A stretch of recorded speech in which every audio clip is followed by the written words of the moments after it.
Derrière l'exubérance qu'on lui connaît depuis toujours, Vincent Lagaffe cache des blessures très profondes. Abandonné à la naissance par sa mère, il est confié à l'assistance publique jusqu'à ses 3 ans. Prénommé Franck durant ses premières années, il est renommé Vincent, du jour au lendemain, par ses parents adoptifs. Dans les pages du magazine télé 2 semaines, l'animateur bout en train, qui a fait les belles heures du bidil, de 1998 à 2004, puis du Juste Prix, de 2009 à 2015, sur TF1, se confie sans filtre sur ses origines et son enfance chaotique. Quand on vous appelle Franck pendant 3 ans et que vous devez répondre au prénom de Vincent du jour au lendemain, si est-il compliqué. On vous retire un peu de votre identité. Je pense qu'on ne guérit pas de sa naissance.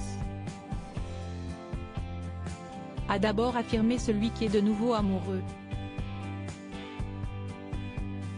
Orphelin, Vincent Lagaffe n'éprouve que très peu de sentiments pour ceux qui l'ont recueilli. Même s'il n'aimait pas en parler, mes parents m'ont révélé qu'ils m'avaient adopté, et ça ne m'a pas fait grand-chose. Ce que je vais dire est violent mais, aujourd'hui encore, lorsque je me rends sur leur tombe, je n'ai pas l'impression de me recueillir sur la sépulture de mes parents. Pour moi, ce sont simplement des gens qui m'ont aidé à devenir ce que je suis, a lâché le père de Robin sans trop d'émotion. J'ai toujours eu l'impression d'être un bibelot. Il faut dire qu'entre Vincent Lagaffe et ses parents adoptifs, l'ambiance n'a jamais été au beau fixe. Aucune complicité ni bienveillance, l'enfant avait simplement l'impression d'être un trophée. Je me souviens d'un après-midi où ma mère avait invité ses copines pour me présenter, exactement comme si mes parents exhibaient la nouvelle bagnole qu'il avait achetée.